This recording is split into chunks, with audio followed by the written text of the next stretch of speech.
de nuevo a las tertulias jurídicas de la Universidad Carlos III de Madrid, en colaboración con la editorial Tirano Blanc.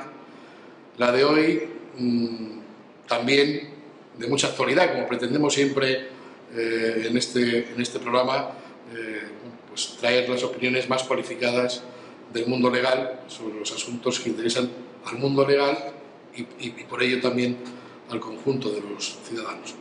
Hoy vamos a tratar sobre la reforma o el proyecto de reforma del Código Penal, una de las grandes leyes que articulan cualquier sistema legal y otra de las grandes reformas a las que desde hace unos meses nos viene acostumbrando la intensa actividad legislativa del Ministerio de Justicia. Tenemos con nosotros hoy a don Francisco Javier Álvarez, a la izquierda de la mesa. Buenas tardes, catedrático de Derecho Penal de la Universidad Carlos III de Madrid,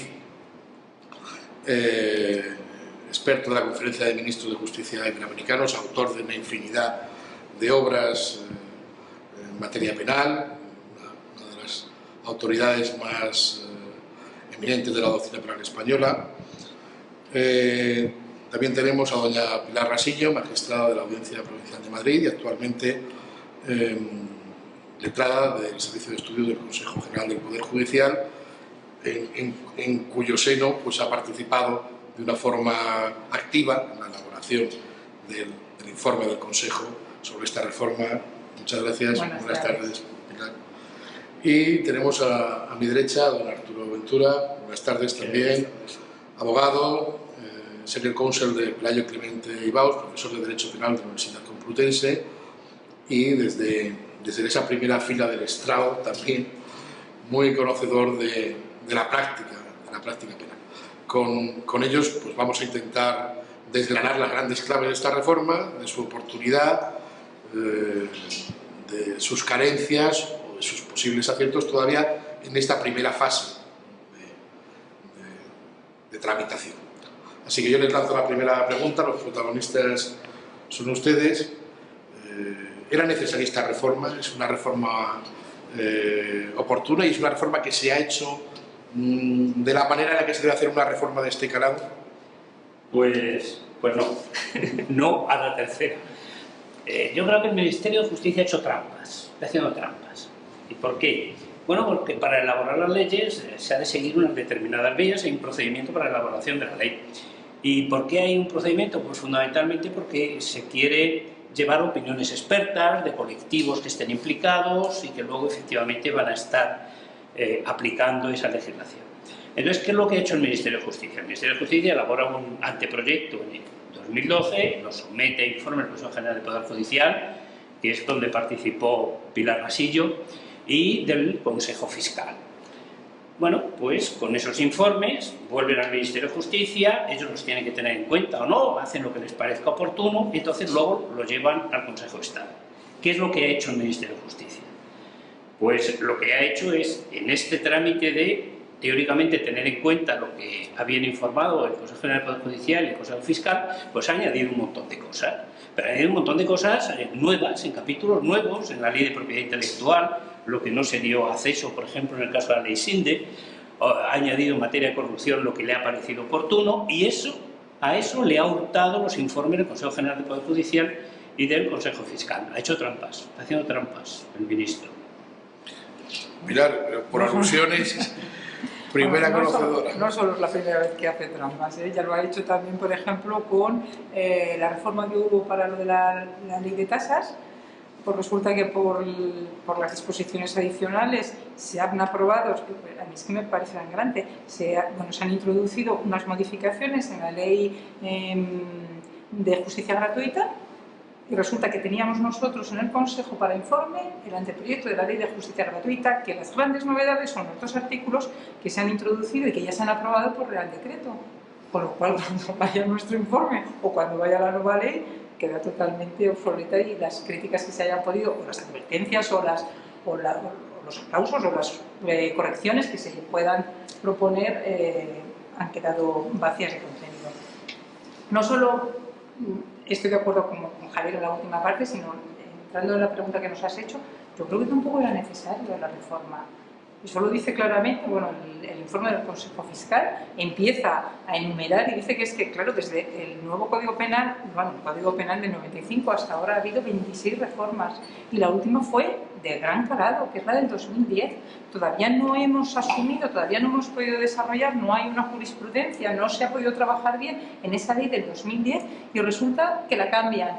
Y no solo la cambian en ese anteproyecto, sino que durante el anteproyecto lo vuelven a cambiar y, por ejemplo, una de las materias punteras de esa reforma del 2010, que fue la persona jurídica, resulta que se modifica ahora en esta modificación del anteproyecto y se introduce, bueno, se modifica toda la estructura, todos los delitos societarios y el artículo 31. O sea, que yo entiendo que sí, ni era necesaria y desde luego los trámites que se está siguiendo en la forma de elaborar son los adecuados. Arturo, desde la primera fila de la práctica jurídica. La verdad es que como abogado no tendría criterio en relación con la oportunidad, porque los abogados nos dedicamos sin más a patrocinar los intereses de nuestros representados en el procedimiento y lo haremos con con el siguiente y con el de más allá. Y en ese sentido, pues no tendríamos muchos reproches que hacerlo a una nueva reforma si tuviera sentido político-criminal. Yo, más desde la perspectiva de docente, sí que participo de lo que ellos han dicho, pero no solo por el cauce en este momento legislante, ¿no? En el sentido de que intenten privar de los mecanismos aprobados para llevar a cabo un proyecto de reforma del Código Penal, que efectivamente es muy importante, que participo completamente de lo que ha dicho Javier, sino en términos generales. Es decir, pero en términos generales, tampoco porque esté muy fresca una última reforma de la Ley 5/2010, sino porque en general esta última reforma que pretenden, si es que finalmente sale adelante, como aquella otra, la de la Ley 5/2010, pero en realidad las otras 26 que has citado desde que se aprobó el Código Penal de 1995, desde mi modesto punto de vista, han tenido siempre poca justificación, es decir, material. No había una especie de sensación general de que hubiera necesidades político-criminales que impusieran una imponderada reforma del Código. Sí, hay ocasiones, la jurisprudencia nos enseña en eso y para eso está también, bueno, pues a las necesidades de cambios técnicos porque en algún momento el legislador se ha equivocado o no ha terminado de acertar en la incriminación de algunas conductas y eso siempre, bueno, pues debe ser corregido y no tengo mayor problema, más allá de que creo que no hay que estar a la constante reforma de la norma penal. Pero por lo que se refiere a esta última, porque la primera, la de la Ley 5/2010, por hablar de las importantes gordas que habéis dicho, todavía se justificaba en aquella necesidad de adaptarnos, ¿no?, a la normativa europea, la justificación de que había muchas decisiones marco que había que transponer, si es que realmente hay una obligación de transponer decisiones marco, eso que llaman la política criminal común europea, que yo creo que no existe, pero en todo caso, bueno, había una justificación formal o internacionalista, podríamos decir. Esta reforma, al menos en lo que yo he podido ver, y desde luego a la vista del informe del Consejo sobre el anteproyecto primero, ahora que veremos si habrá pie o no para un nuevo informe, yo no sé si eso está claro o no sé si recapacitarán y volverán a dar traslado retroactivo o ya lo van a mandar directamente. No, lo ha mandado al Consejo de Estado, está en el Consejo de Estado y de ahí no sale.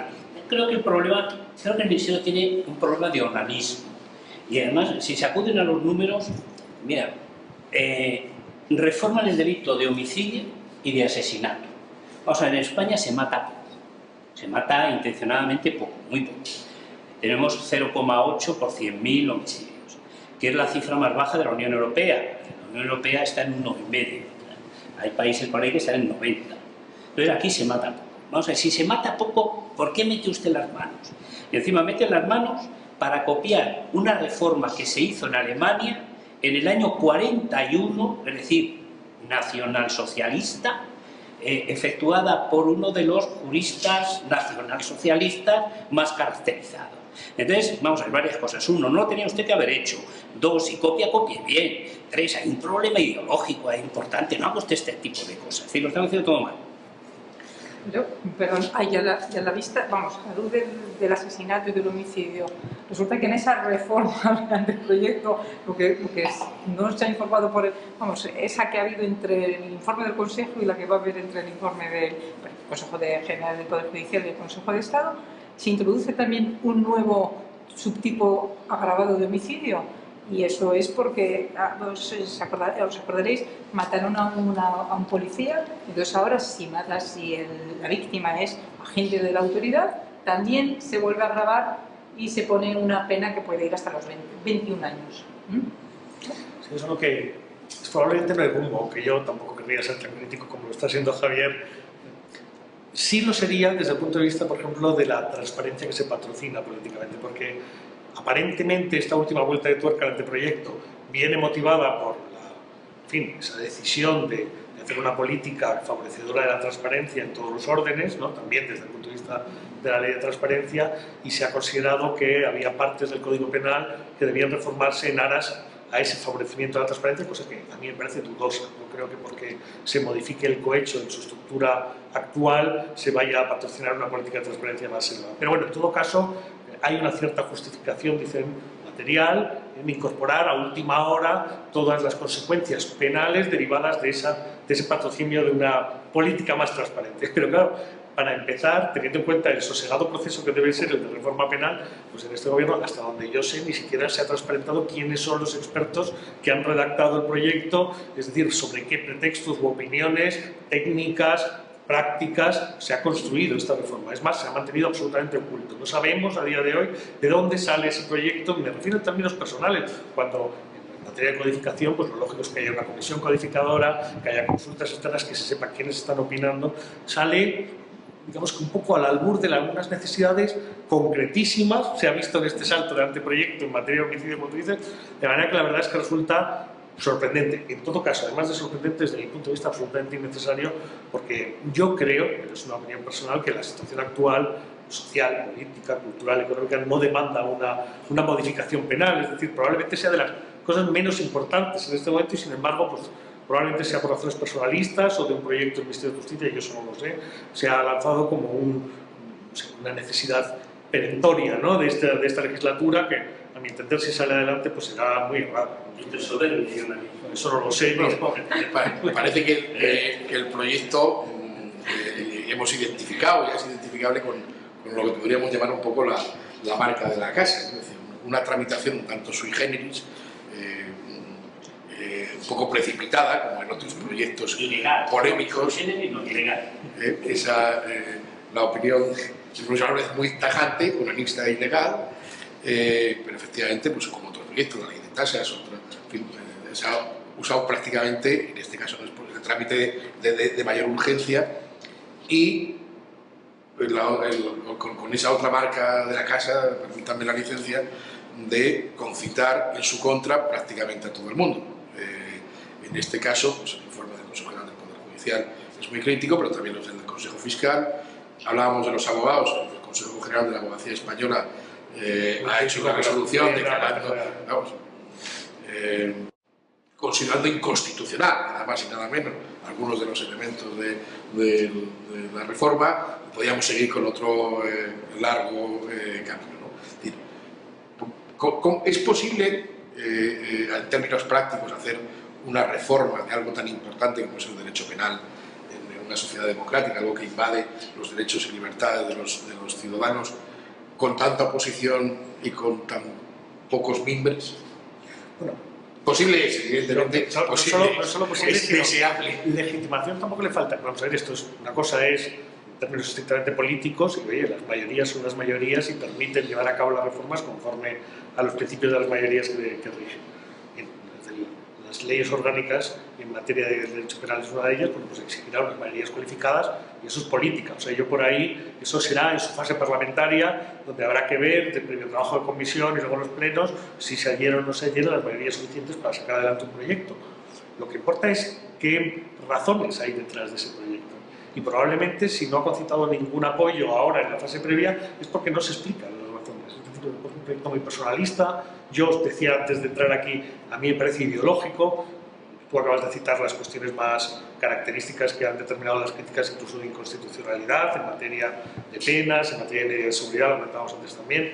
Pero es que, por bajar a cosas mucho menos cardinales, se acaba de modificar el delito de corrupción entre particulares ¿Por qué? Porque resulta que se ha decidido hacer una regulación transversal de la corrupción y entonces se ha introducido una nueva modalidad de cohecho después de esa, en un título que es el de los delitos socioeconómicos, con una levísima reforma de un delito que todavía no se ha aplicado. O sea, la verdad es que resulta muy confuso entenderlo y por eso es lógico que nadie participe de las razones, porque no las hay.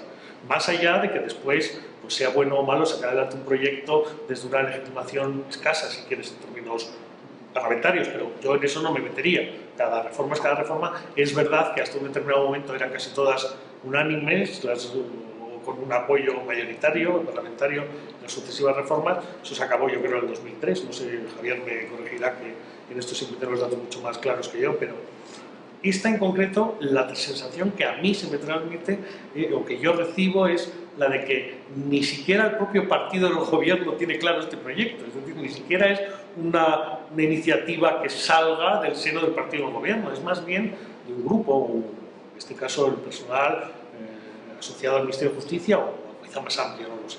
La verdad es que a mí me parece preocupante. Hay reformas que uno no sabe por qué lo han hecho, es imposible de explicar. Derogan, espero que haya sido por error, como hay otros muchos errores aquí, porque esa es otra de las características. Lo han hecho tan deprisa que está premiado de errores. Suprimen la disciplina, una determinada disciplina, pero mantienen su alusión en no sé qué artículo, o por ejemplo suprimen uno de los tipos de prevaricación judicial, el del juez que se negare a juzgar sobre pretexto de oscuridad o insuficiencia de la ley, pero en vez de ¡pum!, se suprime. ¿Pero por qué? Yo creo que se han confundido. Querían hacer una modificación en unos fraudes en la administración pública, entonces sin darse cuenta suprimen esto. Entonces, ¿por qué lo ha hecho usted? Bueno, pues no se sabe, o sea, no se sabe nada. Lo que se nota es una falta de criterio, pero aquí no hay criterio. Se ha realizado la enésima modificación de los delitos sexuales, otra vez a modificar el sexo. Parece una obsesión, decía antes Onaninos, es que hay una obsesión. Entonces, ¿y por qué lo modifica usted?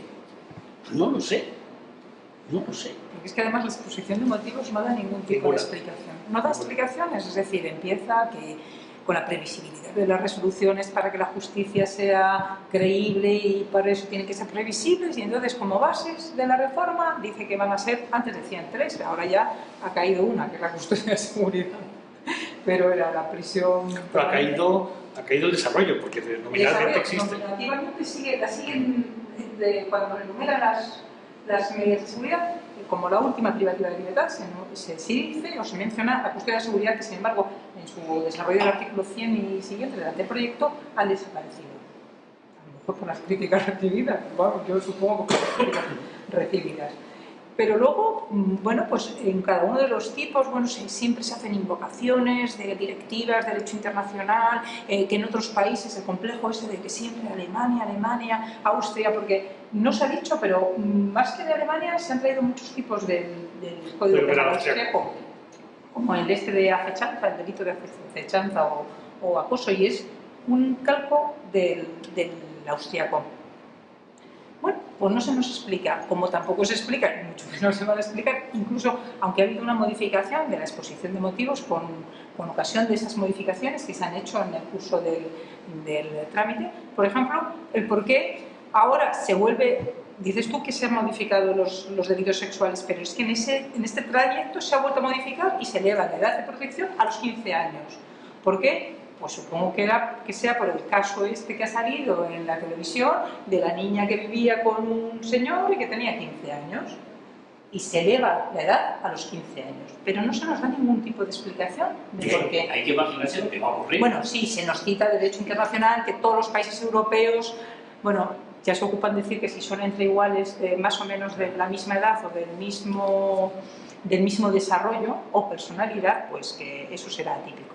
Bueno. Conceptos un poco indeterminados en el derecho penal que si se caracteriza por algo es por intentar ser muy preciso, ¿no? Como garantía de los derechos individuales. No creo que sea un tema de imprecisión, sino que vuelve a ser un tema de falta de criterio. La verdad es que el tema de la edad es un tema de falta de criterio general. Sí. Si ponemos en relación, que hemos hablado muchas veces, los límites de desarrollo y de edad en las diversas legislaciones, también en el Código Penal, es muy confuso. El legislador no sabe dónde está. 16 para unas cosas, 14 para otras, ahora 15, antes eran 13, me gusta 19. En realidad es complicado en sí mismo, de manera que, pero no hay un criterio homogéneo, ¿no? Pero fíjate, lo has comentado tú alguna vez, en determinados supuestos, se puede estar con una mujer en la cama, pero si esta mujer en un determinado momento realiza una determinada exhibición obscena, se comete delito. Explíquemelo de nuevo. Es decir, usted se puede acostar con una mujer en un determinado momento, menor de 16 años, pero si realiza esa exhibición, pues entonces comete delito. Entonces, ¿cómo es eso? Sí, porque la minoría de edad para las víctimas del exhibicionismo son los 18, Claro. En cambio el límite para el consentimiento válido eran los 13, ahora serán los 15 si sale adelante esta reforma. Falta de... Pero fijaros, vamos a un tema de los que no debería ser discutible. Lo digo por referencia, porque la verdad es que no lo sé de primera mano, pero leo a la doctrina y siempre se dice que hay acuerdo unánime en que las faltas debían desaparecer, ¿no? Sobre eso no hay discusión, supongo que sí la habrá, pero yo no la conozco. Lo que conozco es la opinión generalizada de que existe un cierto consenso a propósito de que podía ser correcto o razonable que las faltas desaparecieran del Código Penal, pero no simplemente que las faltas desaparecieran, claro, sino tomar, digamos que decisiones a propósito de si convertimos esa suerte de infracciones menores en infracciones administrativas, con su propia regulación, con su propia competencia jurisdiccional para ser enjuiciadas o para ser tratadas si se convierten en infracciones exclusivamente administrativas. Se han quitado las faltas. Y la crítica ha sido feroz, porque lo que ha sido no, hemos trasladado el 80% de las faltas al Código Penal como delitos menos graves, pero como delitos, es decir, no han desaparecido, sino que pasan a dar, bueno, la misma carga de trabajo, el mismo follón, las mismas circunstancias que determinaban de alguna manera la necesidad de que salieran, y tampoco se ha hecho una propuesta alternativa para aquellas que no quedan en el Código para ser tratadas como infracciones administrativas, disciplinarias o cualquier otro orden. Yo es que creo, y eso lo ligo con la cuestión procesal, con la cuestión jurisdiccional, que mucho más que una reforma del Código Penal lo que necesitamos es una reforma de la Ley de Enjuiciamiento Criminal. Sé que está teóricamente en marcha, pero nunca se pone en práctica, nunca termina de hacerse, ¿no? Bueno, de la Ley de Enjuiciamiento Criminal y de la Ley de Planta y la Ley Orgánica del Poder Judicial, de lo que es la justicia, de la administración de justicia en términos prácticos, que es... Claro. Hace falta aclararse. Espere usted, vamos a empezar a pensar. Se cargaron ustedes los jueces municipales hace no sé cuántos años, luego los jueces de distrito. Esto significó que todo eso pasó a los jueces de instrucción. Entonces ahora dice usted, claro, que tiene mucho trabajo el juez de instrucción. Sí, pero es que se ha cargado usted una justicia que funcionaba bien y que servía para solucionar muchas cosas. En todo el mundo se están metiendo, pues, lo llaman de una forma otra, facilitadores judiciales. Gente, profesionales o no, y con determinados o no sistemas de recursos, que a lo que se dedican es a componer. Cuando la gente se está pegando y dice, hombre, mire, no siga usted, se le ha caído la lejía de no sé dónde, no me meta usted en un lío penal. Entonces se están dedicando a eso. Bueno, pues aquí no. Aquí lo que hacemos es tirar hacia arriba. Entonces, lo que haría falta es, vamos a parar. Pare usted en todo, no hagan nada más. Entonces, vamos a construir todo el sistema.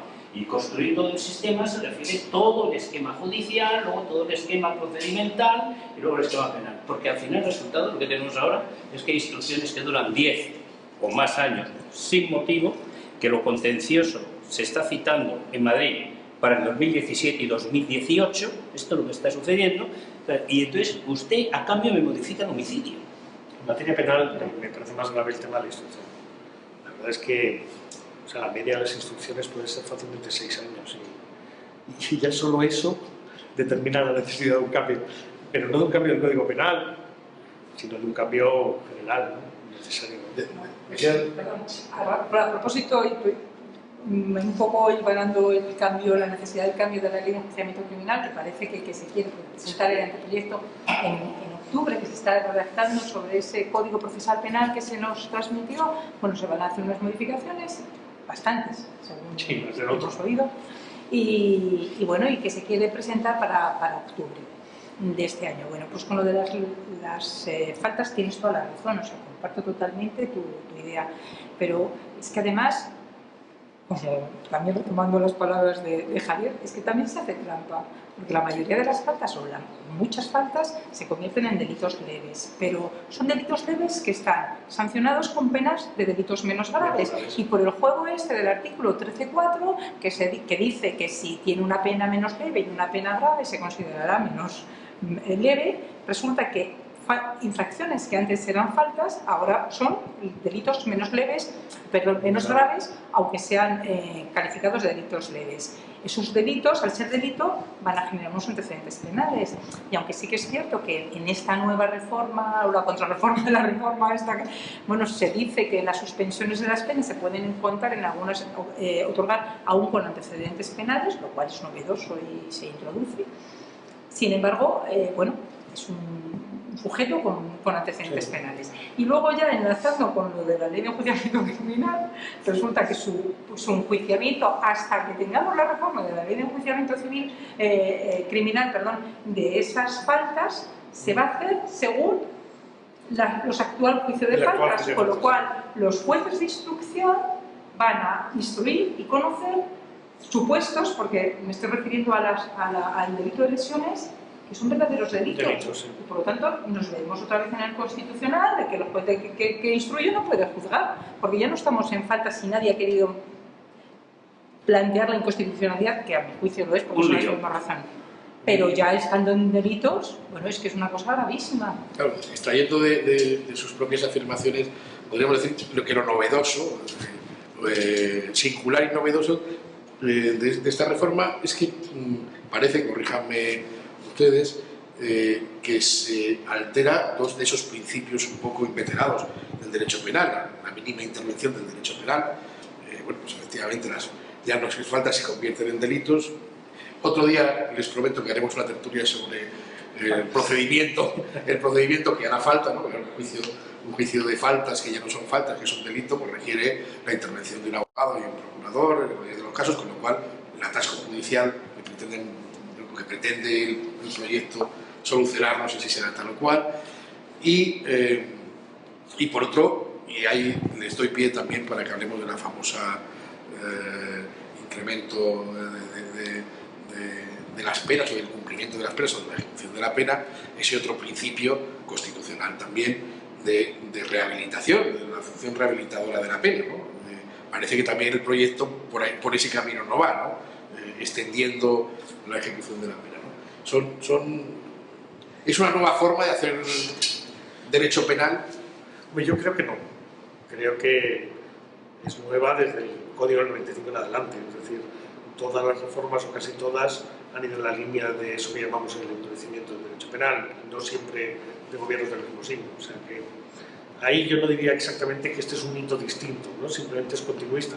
Es verdad que más continuista las políticas del Partido Popular en materia de política criminal que las del Partido Socialista, pero en general yo diría que es una evolución probablemente impuesta también desde la Unión Europea, donde la evolución es más bien en esta línea, menos prevención especial, menos rehabilitación, resocialización, menos influencia de los llamados sistemas nórdicos, que me acuerdo a los que todos hacíamos cita hace 25 años, de los que ya no se acuerda nadie, y ahora mucho más retribución, mucho más castigo ejemplarizante y luego mucha huida hacia el derecho penal como manera de distraernos. Francamente, yo es que creo que es eso y no otra cosa, porque más allá de la prisión permanente revisable o más allá del endurecimiento de las penas o de los límites máximos de cumplimiento en la anterior reforma, todo eso, con la especificidad que supuso el problema derivado de la salida de prisión de los presos condenados de ETA, que fue un tema muy singular y probablemente de falta de previsión político-criminal o de pronto encontrarse con un problema que podría tener cierta repercusión social, el resto es simplemente una ventana de venir. Sí, pero la vuelta de tuerca se dio en el 2003 en una ley que pactaron PSOE y PP. Y ahí se produjo una vuelta de tuerca que, al decir de muchos profesores de derecho penal, personas conservadoras, bueno, significó una vuelta atrás hasta las penas de 1870 en el sistema. Pero eso se hizo por acuerdo entre los dos, yo creo que en alguna medida por ignorancia grave por parte de la gente de eso. El resto es una progresión. Nosotros tenemos penas de 40 años de prisión. Hay que recordar que la pena perpetua en aquellos países que nominalmente lo mantienen, me refiero a países europeos, ¿no? Y europeos de para acá, ¿no? Pues estamos hablando que se puede empezar a salir, incluso en el más duro, que quizás sea el código italiano, pues con 28 años. Nosotros hasta los 40, pero en otros sistemas como el alemán se puede salir bastante antes. Con 25 años y antes incluso con 18 años, no sé qué. Y nosotros llegamos hasta 40, cuando de tal forma que le dice, bueno, perpetua, bueno, ¿de qué me está usted hablando? Si tenemos ya 40, ¿qué me cuenta? Lo que pasa es que sí que es cierto, bueno, primero, el salto este de decir, bueno, es que ya tenemos una prisión permanente, revisable, pero es permanente, es decir, algo que parece que chocaba con nuestra tradición, aunque sí que es cierto que hay penas superiores. Es lo que se plantea su inconstitucionalidad y, bueno, y que pronunciamientos en el Consejo General del Poder Judicial se ha declarado partidario de su inconstitucionalidad.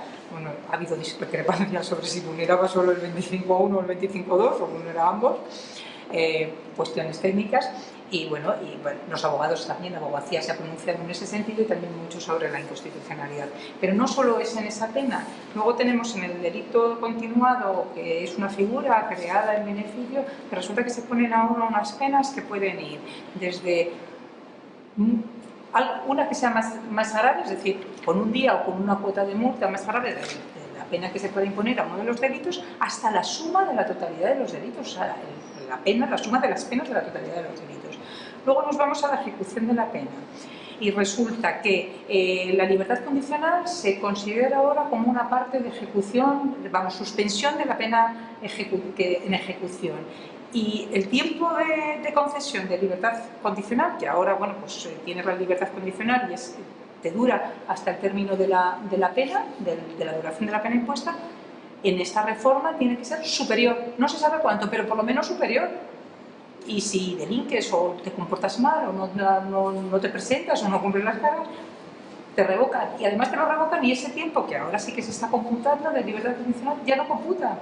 Y cumples tu prisión, no es el tiempo bueno. Entonces se va sumando, bueno, y ya lo de las medidas de seguridad es una cosa tremenda. Eso sí, pero no es más que ya es avanzar en la línea, por ejemplo, lo de las medidas de seguridad con lo del 2010 nos introdujeron la libertad vigilada como medida de seguridad para imputables además de una pena y a partir de ahí es un desarrollo. Ahora se prevé, efectivamente, en medida de seguridad para inimputables, la medida perpetua. Es decir, puedes perfectamente renovar, digamos, que el internamiento sin día. Sí, es que lo que han hecho es que antes tenían la libertad vigilada, tenía una extensión muy grande, solo estaba prevista para dos delitos, los delitos sexuales en el 192 y para terrorismo, delitos relacionados con terrorismo. La extensión era muy grande, era hasta 20 años, ahora se rebaja a 5, pero se dice, oiga, que se lo puede prorrogar, y se prorroga sin límite, sin día, con lo cual bueno, y además se amplía el elenco de supuestos en los que, vamos, de tipos en los que pueden ser aplicados también esta libertad vigilada, de tal manera que, bueno, tú delinques, te pones una pena que no te suspenden, o si te suspenden vas a por un tipo mucho mayor, luego te lo siguen con una medida de seguridad que, por el juego de las prórrogas... Pero puede empezar antes, porque enlazando con el tema procesal del que no quieres hablar... No quiero hablar hoy. Bueno, es que si lo pones en relación con la prisión provisional, el secreto de las actuaciones y la mínima justificación en el riesgo de fuga, que es una mera frase, puedes tener a un tío hasta un mes antes de su enjuiciamiento en prisión, hasta 4 años, 2 más 2, ¿no? Bajo la leve excusa de que la gravedad de los hechos de esos procedimientos que está declarado secreto determinan, junto al riesgo de fuga, la necesidad de estar en prisión, le añadimos después la condena, después el tiempo... La verdad es que hemos evolucionado muy mal. Desde un determinado punto de vista, yo creo que hemos evolucionado muy mal. En los garantistas, desde luego. Sí, si tenemos en cuenta que luego estamos bajo los focos de los periódicos, de los medios, no sé qué, donde se le da la palabra directamente a la víctima y se pregunta ¿qué pena cree usted que tenemos que poner por el asesinato de su hija? Yo recuerdo que hace años un catedrático de Derecho Penal, muy conocido, más conocido en España, demócrata convencido, enemigo de la pena de muerte, no sé qué, estábamos discutiendo sobre la elaboración de un proyecto de modificación normal del Código Penal y no sé quién le preguntó a un jovencito y dice, bueno, ¿y tú qué harías si te violaran a tu hija? Dice, lo mato, bueno, evidente, ¿cómo no? Le mato en ese mismo momento. Claro, si usted pregunta a la víctima de un delito, la respuesta va a ser esta, le mato. Y si no le mata, porque ese día está muy humano, pues le pido 80 o 100 años, que menos, ¿no? Que menos. Entonces, claro, cosas de estas no se deben hacer nunca.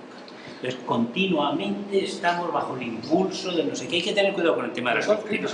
Yo creo que eso son 3 cosas distintas. Una es, en mi opinión, lógico tratamiento mediático del drama penal. no lo puedes evitar. No solo no lo puedes evitar, sino que seguramente tiene sentido. Es decir, bien, pues, si las familias de las víctimas o las víctimas, en tanto que familiares de los asesinados, de los matados, de los asesinados, pues creen que a través de la repercusión social pueden conseguir pues, lo que fuera, aunque solo sea en su propio drama, pues yo eso lo entiendo. Que eso ejerza presión desde el medio hacia el poder, hacia el político, hacia el parlamento, pues también es lógico. Hasta ahí tampoco me parece que eso tenga discusión, que sea discutible. El problema es que se refleja. Claro, el problema es que se refleja en carácter inmediato, que prácticamente se convierta en la razón de ser, ¿no? Y eso sin perjuicio de que hemos dicho muchas veces que también es verdad que la evolución de la normativa penal ha tardado mucho en dar entrada a la víctima en todo este follón, ¿no? Es decir, es verdad que España no es precisamente un ordenamiento que no atienda a la víctima dentro de su, pues de su diseño, que tiene algo que decir, incluso puede actuar, ¿no? Puede ser muy activa en el procedimiento penal, cosa que me parece correcto, me parece bien, también tiene algo que decir en materia de ejecución de pena, es decir, por supuesto, en materia de ejecución de pena. Pero, bueno, quizá desde el punto de vista del penalismo la teníamos un poco abandonada, ¿no? Como objeto de referencia. Es verdad que el primer envite fue la víctima dogmática, que fue peor, bueno, porque encima le imputaba cosas, luego ya eso se corrigió. No, pero bueno, sí que es un penalismo que tú indicabas antes. En nuestro sistema no es así, hay mucho que está al eco de lo que sucede en otros sistemas como el anglosajón. Dice, ¿tenemos a la víctima abandonada? No, mire usted, aquí puede ser acusación particular. Desde el punto de vista civil también está ahí, y tenemos la acusación popular. Que tenemos una panoplia de instrumentos importante que no hay en otros países, ni de broma. Es decir, se puede tener una presencia muy activa, no solamente de la víctima, sino de otros, gente normal, que en un determinado momento, instrumento este que sirve también un poco para controlar, para muchas cosas, pero otras cosas para evitar algunas cosas llamativas del Ministerio Fiscal.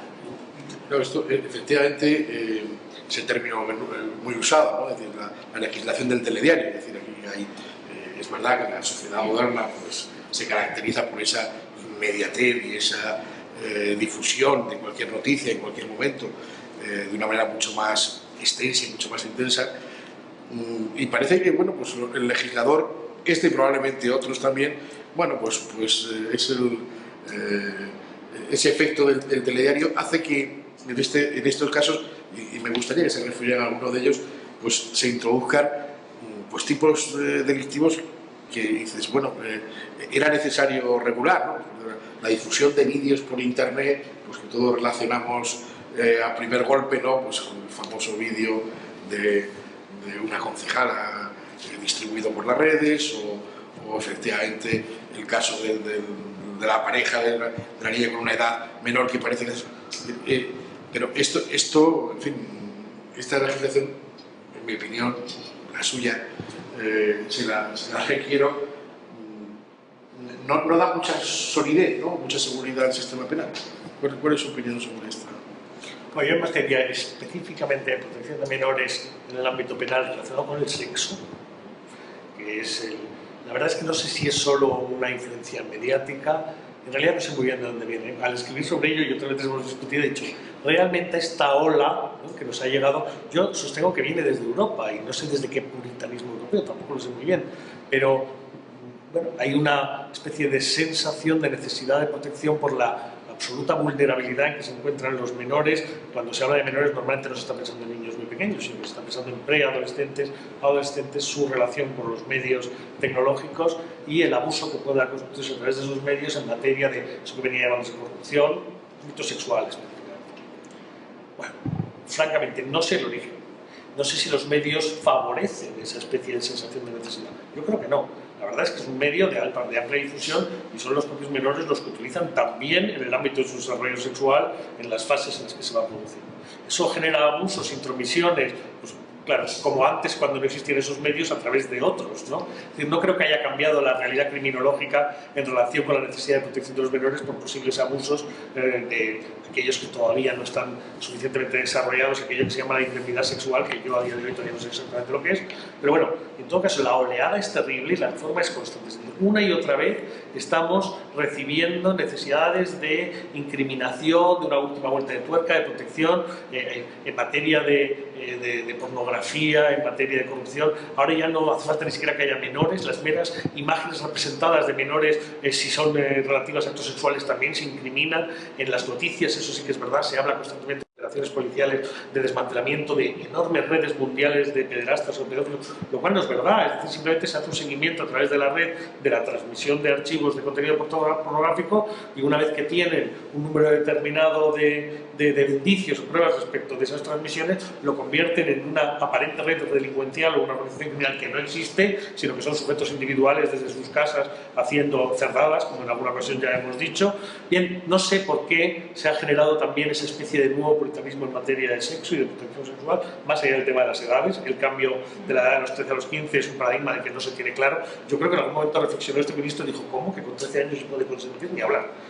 Y la pasó a los 15, y ya está. Un poco 18. Pero sí que es cierto que todas estas reflexiones que se positivizan en el anteproyecto siempre van asociadas a un caso con mucha difusión, ¿no? Tenemos el asesinato, caso Marta del Castillo, pues resulta que ahora tenemos un supuesto agravado que además es con prisión permanente revisable, sancionado, que cumple esas características. El secuestro también se modifica en esto y resulta que es para justo contemplar un supuesto agravado en las víctimas, cuando han desaparecido no da razón de él, y las víctimas son menores, que es el caso que todavía está instruyéndose.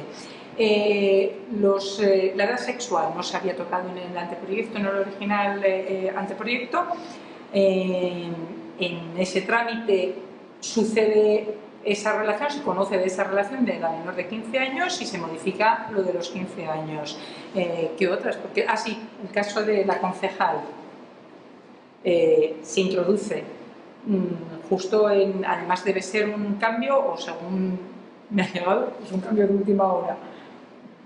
Entonces, bueno, yo no sé si será si influirá o no influirá, pero sí que son demasiadas, a lo mejor coincidencias de demasiados tipos que se agravan y que se justifican, y bueno, incluso ni se justifican. O sea, las necesidades estas de por qué se introduce un nuevo supuesto de asesinato, que como dices tú, tiene su origen en época nazista, ¿no? En el Código Penal nazi, bueno, solo es para ajustarlo. Si además va a tener consecuencias, es decir, va a tener un efecto preventivo general, es decir, sirve para una mejor protección de esos bienes jurídicos, es decir, hay una relación directa entre esta iniciativa y que efectivamente luchemos mejor contra la lesión de determinados bienes jurídicos. Yo creo que en absoluto. Bueno, los casos de corrupción, que ahí también se ha entrado en cohecho, no sé qué, etcétera, bueno, lo sabemos de sobra. Mire, esto no va a tener ninguna incidencia. ¿Qué puede tener incidencia? Hombre, que empiecen a funcionar bien los controles previos en la administración, qué ha pasado con las intervenciones previas en las administraciones públicas, qué ha pasado con los interventores, las modificaciones que ustedes hicieron de la estructura de los ayuntamientos, modificando también los cuerpos de la administración local, los tribunales de cuentas, lo último que se presentaron del año 2007, lo que había hecho, de verdad. Entonces, lo que tiene efecto es eso. Esto otro no vale para nada, vale para muy pocos, no vale para nada, seguramente exagero. O vale en muchas ocasiones para poner en evidencia a los poderes públicos, porque ese dato que puso sobre la mesa el Grupo de Estudios de Política Criminal, de que porcentualmente los delitos que más se habían indultado en los últimos 10 años eran los delitos contra la administración pública, es decir, cohecho, malversación, prevaricación. Mire, esto lo retrata. O sea, están ustedes haciendo trampas. Nos quitan las intervenciones previas, nos quitan los controles que van a continuación, dejan algunos delitos, aunque hay recortes, como cuando quitaron la prevaricación imprudente, por ejemplo, o modificaron algunos de los tipos de malversación, y cuando así todo les condenan a alguno de ustedes, en ese momento sale con el indulto. Fantástico. Les han cerrado el sistema. Entonces, las necesidades no son. El homicidio importaba un pimiento. Pero eso es que imputarías entonces a la casta política o a qué. Naturalmente. Bueno, naturalmente, que en alguna ocasión, bien lo sabemos, han funcionado como auténticas organizaciones criminales. Es decir, lo de Unión Mallorquina, por ejemplo, que se desmanteló de arriba a abajo. Sus máximos dirigentes están en prisión. Pero hay agrupaciones enteras de los grandes partidos políticos nacionales que enteros, y desde el capo de escuela han entrado en prisión, lo de Jaume Matas, etc. Todo esto no es casual. Es decir, todo lo que estamos viendo de dinero negro, etc., hay que preguntarse si ustedes, su financiación institucionalmente está montada con dinero negro, pues tienen que contar algunas cosas, ¿no? Entonces, yo creo que ahí está verdaderamente el problema. Hablando del sentido de la gente, si hubiera un reflejo de una necesidad sentida mayoritariamente en la sociedad que determinara o demandara una reforma penal, a mí me parece de chiste, pero no lo digo por este partido o este proyecto, sino en general, por los últimos, en esta situación. Yo creo que hoy se está consumando el expolio a los minoristas de Bankia, ¿no?, en materia de participaciones preferentes o obligaciones subordinadas. Es decir, ha entrado el banco que les vendió un producto, ha entrado en sus cuentas y les ha quitado al menos un 70% de sus bienes, ¿no? A mí eso me parece que es una conducta que probablemente sea criminal, no digo desde el punto de vista de la subsumibilidad en alguno de los tipos actuales, que diría que también, sino en general es un problema de orden mayor y que probablemente demandaría una respuesta institucional. Bueno, y frente a eso hacemos una reforma del tipo activo, de cohecho o del indirecto pasivo. La verdad es que no se entiende casi nada. Modificamos eso, la administración desleal que se modifica, pero yo creo que no es... Bueno, sí, bien, sí. Pero no se modifica por esto, yo creo que se modifica para poner... se modifica para poner coto a la interpretación del Tribunal Sí, Supremo. es básicamente el problema de la interpretación. Yo creo que entre el 295 y el 252, que esos líos que se armaron allí que sobre no si uno encierra el otro, uno encierra a dos tipos, el otro no, al final, a través de tanta reinterpretación de las posibilidades de aplicación de uno y otro, se ha decidido hacer una reforma. Y además, en casos importantes, en casos en los que están implicados determinados banqueros o están determinados políticos, se aplica una... Bueno, se estaba haciendo por una interpretación o por otra, eso no parecía que gustaba y entonces se ha decidido, yo creo, vamos, esto es opinión mía, no es algo luego, se ha decidido hacer una reforma en la cual, bueno, pues hacemos... Yo creo que volvemos a la primera pregunta que hizo. ¿Y eso por qué y para qué? Yo creo que es una cortina de humo. Mire usted, el problema está en esto a lo que aludía Arturo, de la gente de Bankia que les han entrado a saco. El problema está de Bankia y de todo lo demás. Claro, porque hacían ustedes los consejos de administración en Nueva Delhi, unos otros en Las Vegas. Entonces, esto, nada. No hacía falta, además, seguramente, para entrar ahí en muchas de esas conductas. Es una cortina de humo, esto no vale para nada. Entramos en los últimos 10 minutos, aunque parezca mentira, estábamos ya cogiendo carrerilla, ¿verdad? Y bueno, vamos a dar un esfuerzo de positivismo, en este caso, de propositivo, ¿no? Entonces, yo les invito a que, teniendo en cuenta que el anteproyecto, en fin, salvo incidentes de última hora, que en la vida política nunca son descartables, pues tendrá un curso parlamentario inmediato, momento en que se va a debatir, pues les invito a que desde su cualificada opinión pues dejemos en público algunas recomendaciones para este proceso sobre lo que se debe o no se debe hacer en ese trámite, o si directamente lo mejor sería eliminar el trámite y devolver, permítame el símil taurino, el toro a los corrales. Hay que devolver el toro. Hay que hacer lo que comentamos antes, pararse y pensar el esquema entero, porque no se puede llevar descoordinado. Hay montañas de cosas que se podrían solucionar con jueces de paz, o llámelo usted como quiera, o con jueces de un teórica menor nivel, esas facilidades, montones de cosas. Hay que parar, hay que dejarse de hacer chapuzas. Vale, usted piense las cosas, ordene el sistema y luego ataque. Sí, lo que pasa es que ahí está la premura de la legislatura.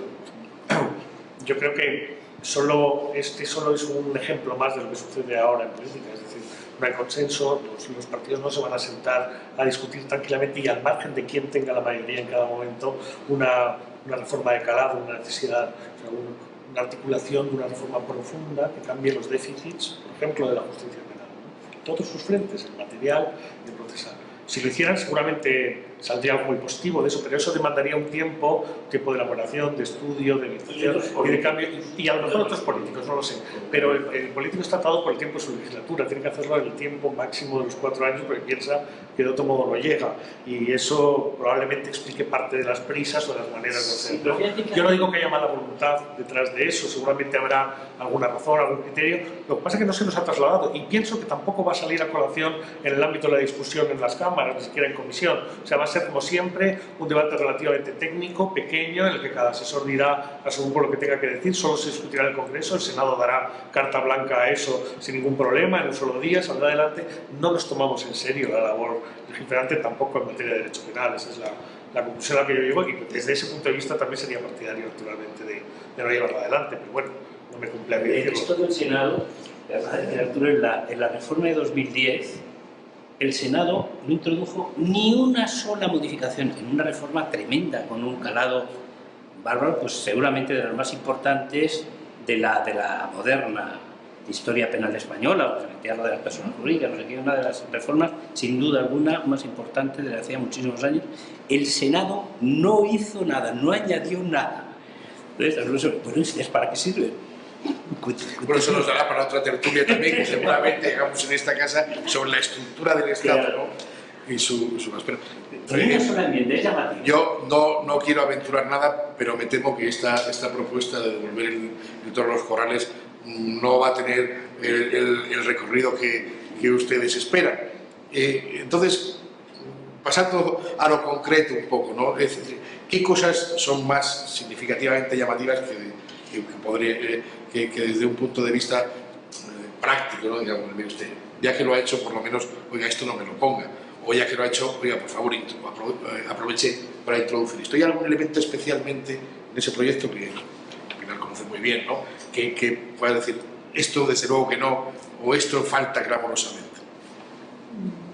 Bueno, no, yo y el Consejo lo dijo en su informe, pero si me pides ahora una opinión, vamos, que concrete, yo creo que, por ejemplo, que se tiene que modificar necesariamente, que no puede salir en el estado en el que está, la regulación de las penas del delito continuado y los concursos de delito, porque es que se nos dispara, en el concurso ideal se dispara la pena, y luego la materia de la regulación tal como está de las medidas de seguridad, porque es que nos hemos instaurado o se instaura claramente en el llamado derecho penal de la seguridad que el paso siguiente es el derecho penal del enemigo, y es que es a nada, es decir, por ser peligroso te pongo una pena, te pongo más pena, te pongo una medida que además es prácticamente o es como la pena, porque hay medidas, vamos, en la libertad, bueno, la custodia de seguridad desde luego que se cumplía además en centro penitenciario con una duración de 10 años, pero la libertad vigilada, las normas de conducta que se pueden imponer son las mismas que existen como pena, como por ejemplo el alejamiento. Entonces es lo que se ha llamado el fraude de etiqueta, que sin modificar la pena estamos imponiendo el tipo, estamos imponiendo penas mayores. Yo creo que no se puede llevar adelante, por lo menos eso no se puede, de parte general no puede seguir adelante. Yo la verdad es que creo que no hay nada de imperiosa necesidad en ese proyecto. Francamente, claro, no se me ocurre, no puedo decirte otra cosa, pero con todo lo que sí diría, por lo menos respetemos las formas. Dado que existe la preceptiva necesidad de informe del Consejo, devuélvasele al Consejo este nuevo anteproyecto que no es aquel sobre el que informó, por lo menos cumplamos con los requisitos formales. Hagamos un cierto ejercicio de pronóstico, en fin, nunca se sabe ni siquiera en el fútbol, salvo en cosas muy determinadas, qué va a pasar, pero hay muchas voces que dicen que el proyecto tendrá una vida más o menos larga, pero que acabará siendo en muchas de sus partes declarado inconstitucional y por lo tanto retrotrayéndolo al momento anterior a su aprobación cuando se conozca. ¿Es tan fuerte esa carga de inconstitucionalidad sobre el conjunto o sobre algunas medidas? Es decir, ¿podemos confiar en que el Constitucional arregle, si es posible, lo que en un momento dado pueda salir del Parlamento de esa forma que ustedes valoran negativa? Yo no sé, desde el Constitucional yo creo que podemos confiar, no excesivamente, ¿no? Ha tenido últimamente 2 o 3 grandes intervenciones, ¿verdad?, con lo de la doctrina Parot, qué ocasión perdida por el Tribunal Constitucional, o anteriormente el lío que nos metieron con el Estatuto de Cataluña después de no sé cuántos años. Es decir, no hay muchos motivos para confiar en el Tribunal Constitucional. Hombre, teóricamente hay un dato, es al que aludíamos primero, eso de saltarse los informes de estos es claramente ilegal, se carga la ley del gobierno, ataca la ley orgánica de poderes judiciales, ataca el Ministerio Fiscal y convierte la tramitación en ilegal. Yo no sé si el Tribunal Constitucional pues van a tener el valor, los magistrados y la mayoría ideológica para poner en cascabel a ese gato. No confío absolutamente nada. Creo que esto...